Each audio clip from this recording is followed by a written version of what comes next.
تو یہ سوال کیوں ذہن میں اٹھتا ہے اور یہ تقاضا کیوں انسان کا بنتا ہے کہ قرآن کیوں ایک پورے موضوع کو مکمل طور پر ذکر نہیں کرتا؟ قرآن کتاب الہی ہے، خداوند متعال جو ہے اس کی حکمت کا تقاضا یہ ہے، چونکہ کتاب ہدایت ہے، اس نے یہ بہتر جانا ہے کہ موضوعات کو جو ہے وہ مختلف موضوعات کو ایک سورہ میں جمع کر کے اس پر جو ہے وہ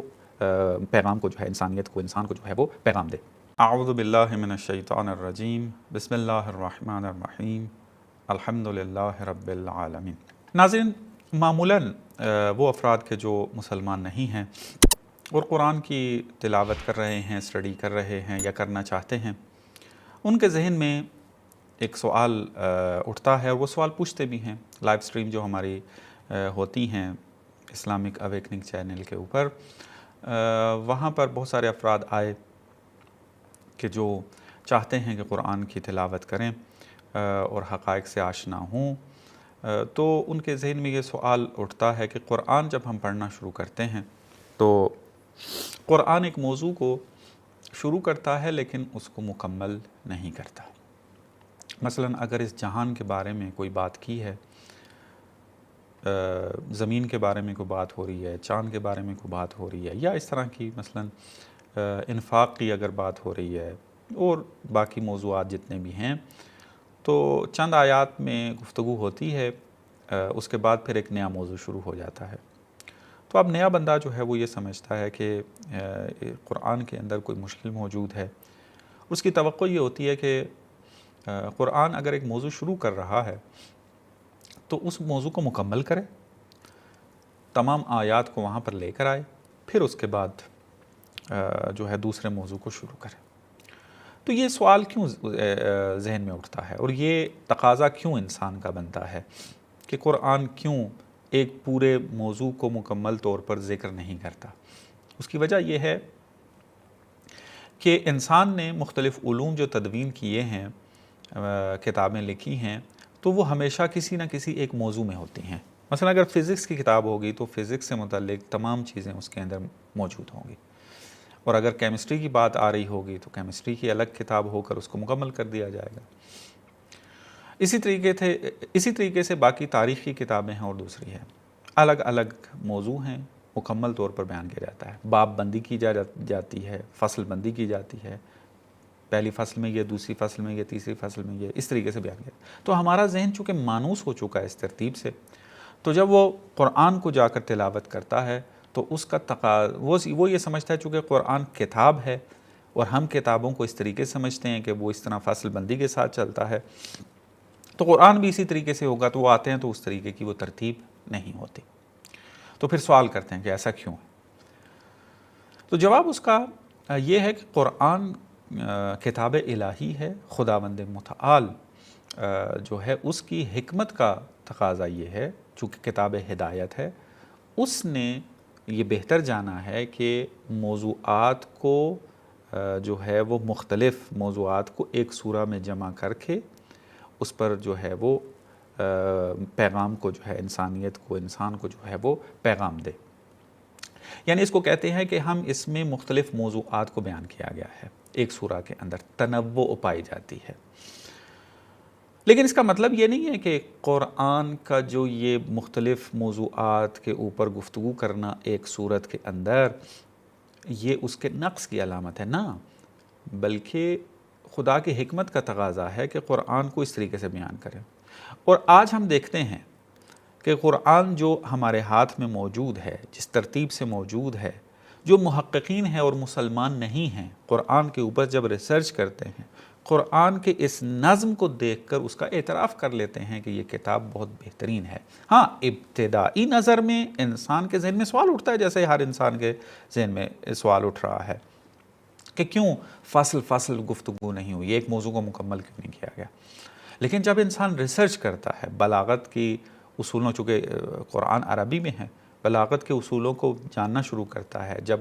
خداوند متعال کی حکمت کو پہچاننا شروع کر دیتا ہے اور روایات پیغمبر اور اہل بیت کو پڑھنا شروع کرتا ہے ان کی رہنمائی کے اندر، تو اس کو یہ پتہ چلتا ہے کہ قرآن کی جو یہ ترتیب ہے، یہ خوبصورت ترین ترتیب ہے۔ اسی وجہ سے قرآن کو معجزہ کہا گیا اور کہا گیا کہ قرآن جیسا کوئی لے کر آئے اور آج تک کوئی نہ لا سکا۔ اگر اس کے اندر نقص ہوتا تو حتماً نقص جو ہے وہ برملا ہو چکا ہوتا، چونکہ جب سے قرآن نازل ہوا ہے، تدوین ہوا ہے، تو غیر جو مسلم جو اسلام کو قبول نہیں کرنا چاہتے، اسلام کے خلاف برسر پیکار ہیں، وہ ہمیشہ یہ کوشش کرتے رہے کہ اس کے اندر سے کوئی عیب نقص نکالیں، اور متعدد کتابیں بھی لکھی ہیں لیکن آج تک ایسا نقص نہیں نکال سکے کہ جس کا کوئی جواب نہ ہو۔ تو ایک یہ کہ یہ الہی کتاب ہے، ہدایت کی کتاب ہے، اور ہدایت خدا نے کرنی تھی۔ خدا نے پھر مختلف موضوعات کے ذریعے خود انسان کو جو ہے وہ ہدایت کی طرف متوجہ کیا ہے، ہدایت کی طرف لے کر آیا ہے۔ فصل بے فصل بشری کتاب میں تو ہو سکتی ہے، چونکہ ایک موضوع کے بارے میں ایک جہت کے اندر وہ بحث کر رہا ہے اور اس کو فصلوں میں تقسیم کر رہا ہے، لیکن قرآن تو قیامت تک کے لیے بشریت کے لیے ہدایت ہے۔ تو اس کو اس طریقے سے بیان کرنا تھا کہ اس کو جب پڑھا جائے تو انسان کو یہ احساس نہ ہو کہ بس میں نے ایک دفعہ پڑھ لیا اب ضرورت نہیں ہے۔ انسان قرآن کو جتنا زیادہ تلاوت کر جاتا ہے اتنا اس کے اندر مٹھاس کا احساس کرتا ہے اور بار بار اس کی تلاوت کرتا ہے، لیکن انسانی کتاب کے اندر اس طرح کی صورتحال نہیں پائی جاتی ہے۔ انسان ایک مرتبہ کتاب یا 2 مرتبہ کتاب پڑھ لیتا ہے، دوبارہ پھر پڑھنے کا دل نہیں کرتا، لیکن قرآن اس طریقے سے نہیں۔ اس کی وجہ کیا ہے؟ اس کی وجہ یہی ترتیب ہے کہ متنوع ہے، ایک موضوع سے دوسرا موضوع جو ہے وہ بیان کیا جاتا ہے سورہ کے اندر، لیکن یہ ایک موضوع سے دوسری موضوع کی طرف منتقل ہو جانا، اس کے اندر بھی ربط موجود ہوتا ہے۔ علماء نے متعدد کتابیں جو ہیں، مختلف کتابیں جو ہیں وہ لکھی ہیں، موجود ہیں، کہ ابھی مقام نہیں ہے کہ ساری تفصیل کے ساتھ بات کی جائے کہ آیات کا آپس میں کیا رابطہ ہے، پہلی آیت کا بعد والی آیت کے ساتھ کیا رابطہ ہے، ایک موضوع کا دوسرے موضوع کے ساتھ رابطہ کیا ہے، ایک صورت کا دوسرے صورت کے ساتھ کیا رابطہ ہے۔ ان ساری بحثوں کو متعدد کتابوں میں بیان کیا اور بڑی خوبصورتی کے ساتھ بہت اہم نکات کی طرف اشارہ کیا۔ تو یہ جو تنوع موضوعات ہے اور یہ جو خاص ترتیب ہے، اس وجہ سے قرآن کو جب بھی تلاوت کرے انسان، اس کے اندر تازگی محسوس ہوتی ہے، انسان اس کے اندر تھکان و خستگی کا احساس جو ہے وہ نہیں کرتا۔ بس ایک وجہ یہ ہے کہ تنوع جو پایا جاتا ہے وہ اس وجہ سے ہے کہ خدا نے انسان کی ہدایت کرنی ہے، اور ہدایت کے اندر خدا کی حکمت یہ ہے کہ ایک سورہ کے اندر مختلف آیات کو بیان کرے اور ان آیات کو پھر اس طریقے سے آپس میں مربوط کرے کہ ان کے اندر نظم نظر آئے۔ اولین نگاہ میں چونکہ ہمارے ذہن میں انسانی کتاب کا خاکہ موجود ہوتا ہے، لہٰذا وہ نظم سمجھ نہیں آ رہا ہوتا، لیکن آہستہ آہستہ انسان جب ریسرچ کرنے لگتا ہے، انس پیدا کرنے لگ جاتا ہے قرآن کے ساتھ، تو اس وقت اس کو سمجھ میں آنے لگتا ہے کہ ان آیات کا آپس میں کیا رابطہ ہے، اور یہی رابطہ بہترین ہے، اس نتیجے تک وہ پہنچ جاتا ہے۔ دوسرا یہ کہ قرآن جو ہے وہ تدریجی نازل ہوا ہے، آہستہ آہستہ نازل ہوا ہے، 23 سال کے عرصے میں نازل ہوا ہے، تو مختلف واقعات پیش آتے تھے، آیات جو ہیں وہ نازل ہوتی تھیں،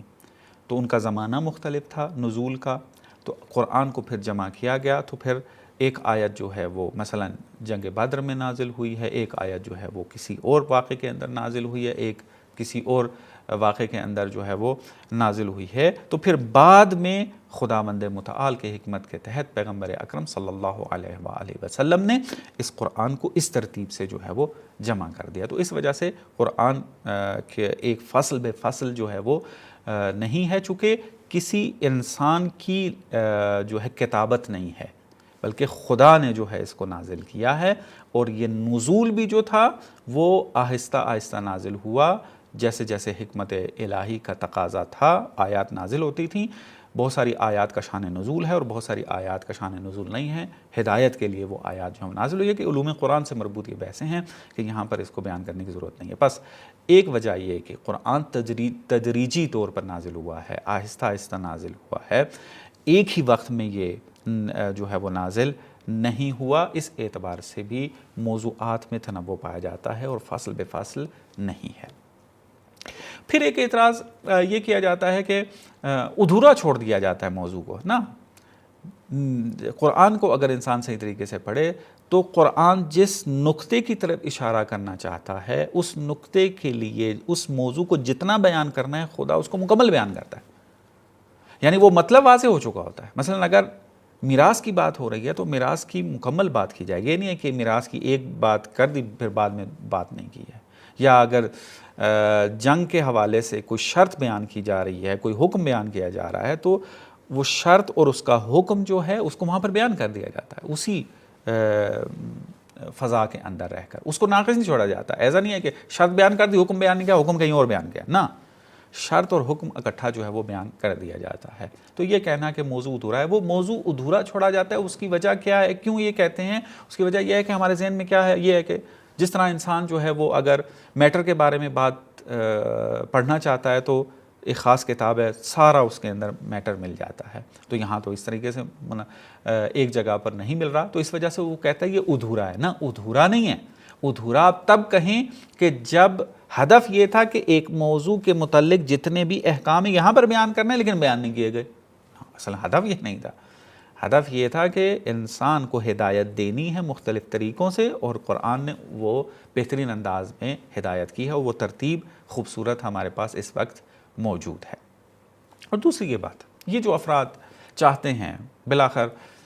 قرآن موجود ہے, وہ مطالبہ ان کا یہ ہے کہ نہیں, ہم آپ جتنی بھی یہ توجیہات بیان کر رہے ہیں یہ درست اپنی جگہ ہماری عقل میں آ رہی ہیں, لیکن ہم چاہتے ہیں کہ اگر ہم فرض کریں جہاد پہ مطالعہ کرنا چاہتے ہیں قرآن کا, تو ہمیں ایک جگہ آیات ملیں.